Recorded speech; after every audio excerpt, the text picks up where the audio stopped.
পুরুষদের লাল পোশাক পরিধান করে নামাজ পড়া জায়েজ আছে কিনা? এর উত্তর হলো যে মহিলাদেরকে আল্লাহ রাব্বুল আলামিন যেই কোনো কালারের পোশাক পরার সুযোগ দিয়েছেন। সিল্কের পোশাক, ফুল 100% সিল্ক পড়তে চায় মহিলারা, পড়তে পারে। যে কোনো কালারের পোশাক পড়তে চায়, পড়তে পারে। আর পুরুষদেরকে আল্লাহ বলছেন না, সিল্কের পোশাক পুরুষরা পড়তে পারবে না। বিশেষ করে সিল্কের পরিমাণ বেশি থাকলে পোশাকে এটা পরা যাবে না। আজকাল বাজারে যেগুলো সিল্কের পাওয়া যাবে এগুলো 2 নম্বর, নামটা হচ্ছে সিল্ক, এগুলো পড়তে পারেন। কিন্তু সিল্কের পরিমাণ বেশি থাকে তাহলে সেটা পুরুষরা পরবে না।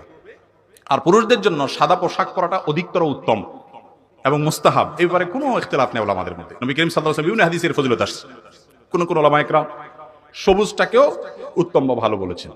এছাড়া পুরুষরা অন্যান্য কালার পড়তে পারলেও লাল, একেবারে পিওর লাল কেটা যেটা, বা গাঢ় লাল যেটা, বা হলুদ যেটা লালের দিকে চলে যায় বেশি, এই লাল পোশাক পিওর লাল হলে, লালের সাথে অন্যটা মিশ্রিত হলে অসুবিধা নেই। শুধু পিওর লাল যদি হয়, এটা পুরুষদের জন্য পরাটা মাকরুহ, অপছন্দনীয়, পড়াটা ভালো না। কিন্তু পড়লে এটা যে হারাম হয়ে গেছে ব্যাপারটা সেরকম না। অতএব ওই পোশাক পরে নামাজ পড়লে নামাজ হয়ে যাবে, কিন্তু একেবারে শুধু পিওর টকটকা লাল এরকম পোশাক পুরুষরা অ্যাভয়েড করবে। দেখেন, মহিলাদেরকে বলে ইসলাম অধিকার দেয় নাই, বলেন।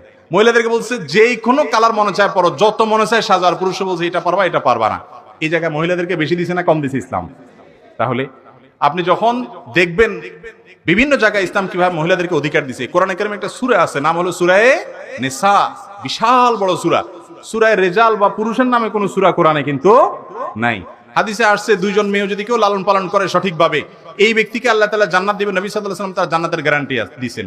অথচ 2 ডজন বা হাফ ডজন ছেলে সন্তান জন্ম দিয়ে লালন পালন করলেও তার জান্নাতের বারান্দা পর্যন্ত যাওয়ার সুযোগ দিবে, এরকম কোনো কথাও হাদিসে আসে নাই। এরপরে বলে মহিলাদেরকে ইসলাম অধিকার দেয় না, বঞ্চিত করছে। পুরুষকে বলছে তুমি নিজের খরচ দিবা, তোমার বাপের খরচ দিবা, শ্বশুর বাড়ি যেতে মিষ্টি কিনবা, বাপের বাড়ি যেতে ফল ফ্রুট কিনবা, ছেলে মেয়েরটা দিবা, সবাইটা খরচ দিবা, তুমি পাইবা 2 টাকা।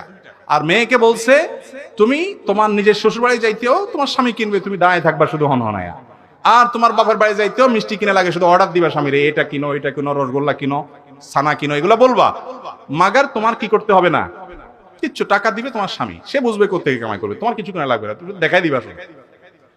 আর অন্যদের খরচ তো পরের কথা, তোমার নিজের খরচও তোমার উপরে নাই। যখন বাপের সংসারে থাকবা, বাপ খাওয়াইতে হবে, বিয়ের পরে স্বামী খাওয়াইতে হবে, স্বামী মরে গেলে ছেলে খাওয়াইতে হবে, কেউ না কেউ খাওয়াইতে হবে, তুমি পুরো রিল্যাক্স।